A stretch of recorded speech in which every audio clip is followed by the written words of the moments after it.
honour of being the best man today. Not sure if anyone's aware, but it was predicted that the world would end on the 21st December 2012.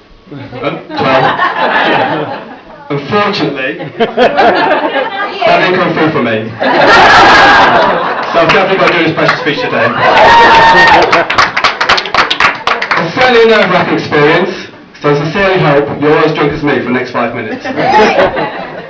I spoke to Richard last night, and he's promised me that if I do a good job this time, he'll definitely have me back for the next one.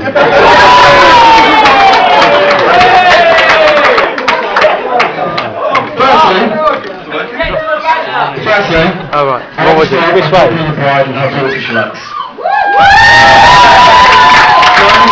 Look after your son today.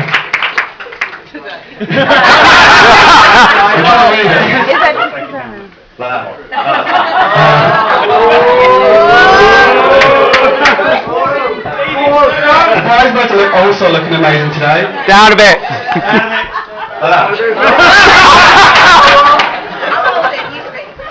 You want to hold it? I'll hold it.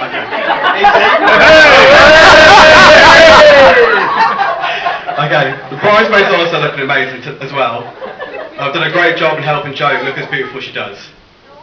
Richard's one very lucky man, and surprisingly, Richard's also scrubbed up quite well himself.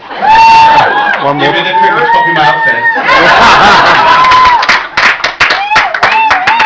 No, honestly, I'm really happy this day has come. And I was slightly relieved, if I'm honest. Lewis. It was a few years back when Rich started dyeing his hair with blonde and even blue highlights. That all the rest will tell us. But luckily, we can confirm he is a heterosexual man. He just happens to dance like a raving homosexual. Which I'm sure you'll see later on.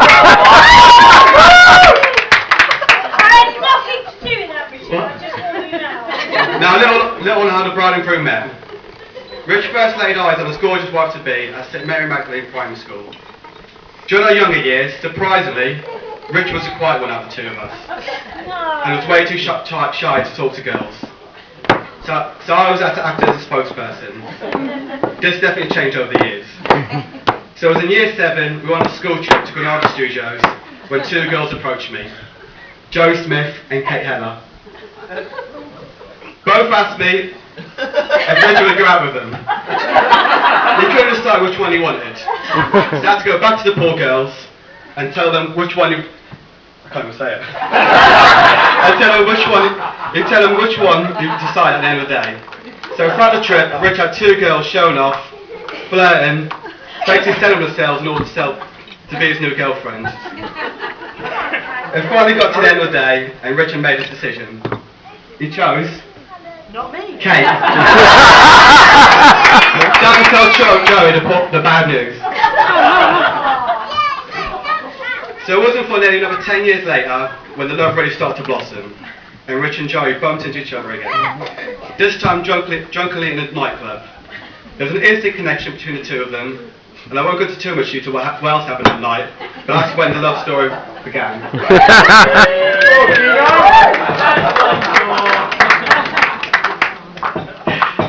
Okay, so what can I say about the happy couple? Personally, I think these two are well suited and compatible as a partnership. To put it in football terms, like Liverpool's old midfield pairing, Steven Gerrard and Dear Mohammed. Formidable together, but not quite as strong without the other by their side. Steven Gerrard, strong, controlling, dominant, a leader and well organised. Joey. And Hammond, tall, gormless, did everything Gerald told him to. No prize for guessing who's who in that metaphor. But at the end of the day, there comes a time in a man's life when he does find that special someone, his true love and his destiny. The person that will connect with on a different level and understand him for the rest of his life. And that moment came for Richard at St Mary Magdalene's primary school 16 years ago, when he met me.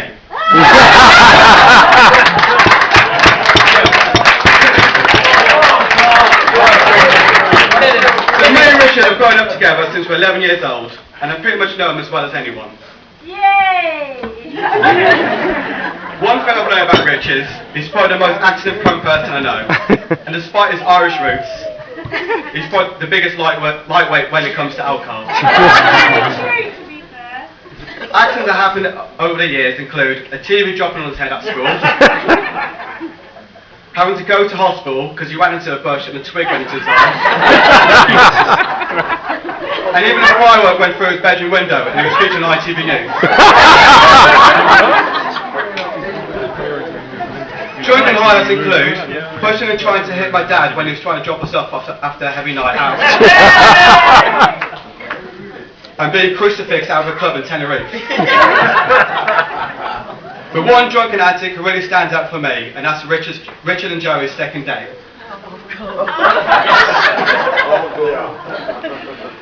They went for a romantic meal together and had a few drinks.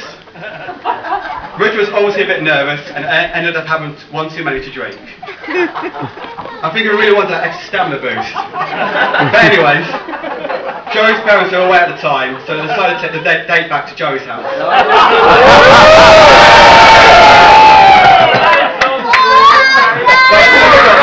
Richard was paralytic. Being at the house for the first time, Richard was obviously didn't know where anything was. This included the toilets. So instead of asking Joey where the toilets were, he decided to go into one of the bedrooms and urinate in one of the wardrobes.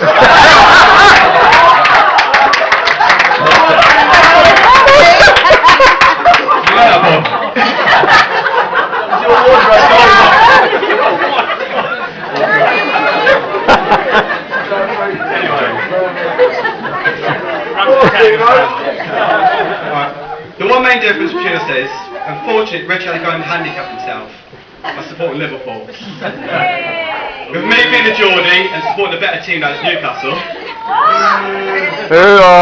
there's still many arguments over the years. However, I like to think Rich has a lot of common with his beloved Liverpool. Both look a bit run down and dishevelled these days. Urgently needing a makeover. Both are styled as better to the 1980s. And they also have a tendency to punch above their weight. You're going to have to take one look at Joe today to see that.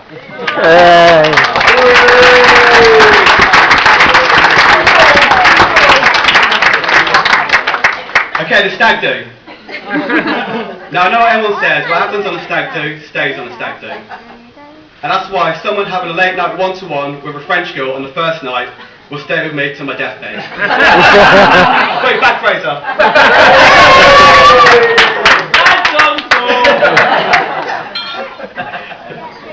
However, I thought I'd tell you a couple of lines about a trip on Cardiff. To be honest, there's not much I can remember from the weekend for obvious reasons, but I can remember that Richard achieved one of his lifelong ambitions on the trip. And that was to be able to walk down a town centre dressed as a woman. So Joe, if you wonder why some of your clothes have gone missing, now you know. Richard's developed a taste in cross-dressing. I also quizzed Richard about Joey, where I think I learned quite a lot about her.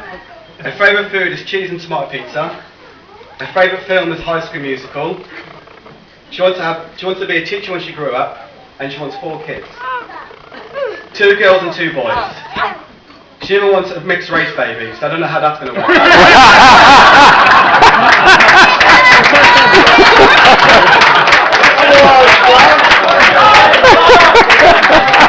But as Richard's best mate, if required, I'm happy to take my best man duties beyond the norm.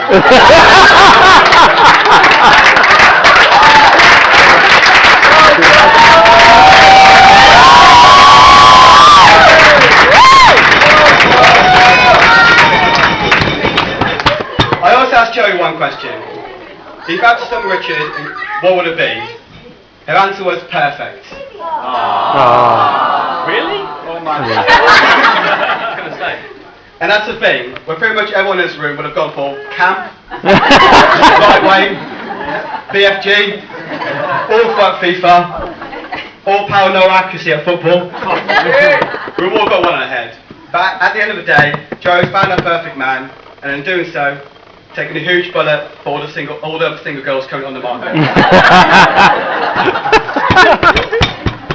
Right, I've known Richard a long time, but without a doubt, his greatest achievement so far is marrying Zoe today. You've married someone who's funny, beautiful, caring, and smart. Well, 3 out of 4 in that.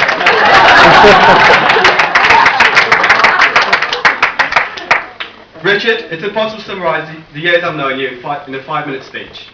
From playing football every day at Greenwich Courts, our pulling competitions back in the day, and even whale catching in Tenerife. Too many good times to mention.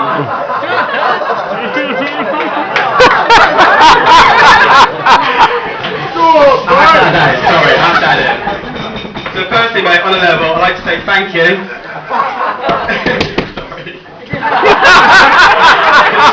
You've been a great best mate. You've always been there for me. It's been an honour to be your best man today, and I hope you and Joey have a long and happy marriage.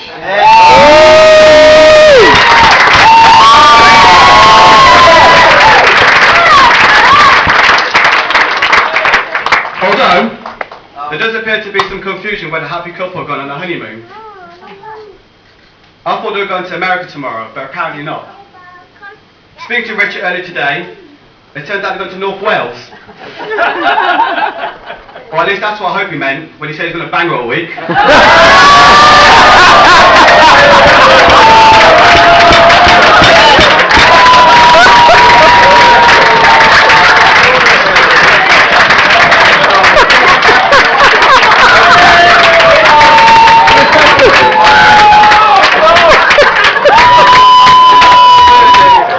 Finally, it gives me immense pleasure to invite you all to stand.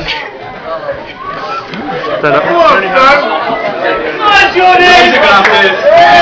Richard and Joey, the new Mr. and Mrs. Cadigan.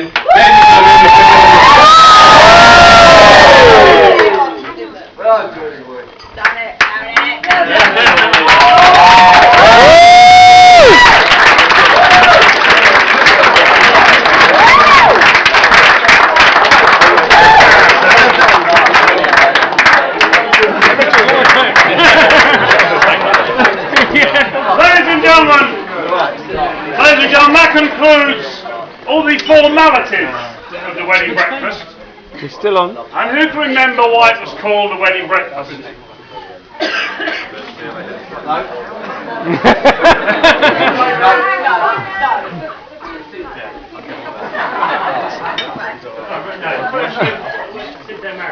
Well done.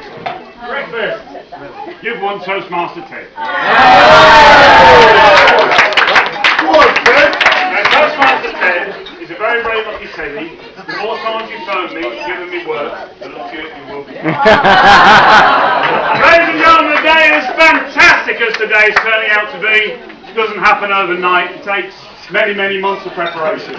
From the people on the top table to their friends and family that's come to support them, give yourselves a wonderful round of applause.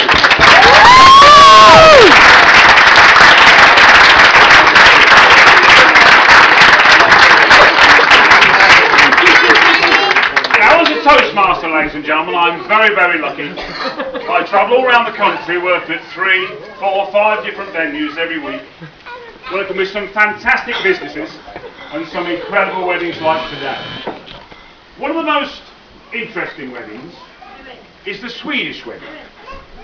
And after the speeches, the bride and the bridegroom both have a glass of water. Lovely.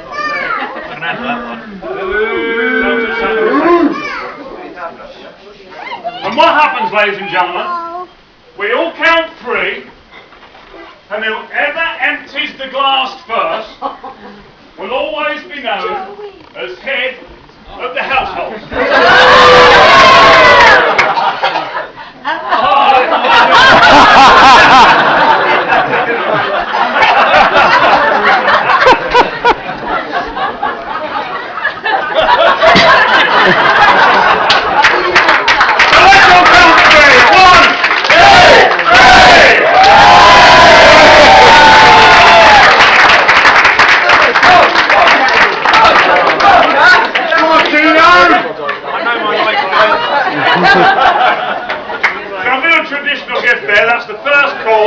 out of the first bottle of champagne they shared as a married couple, and I hope it brings you the right kind of luck.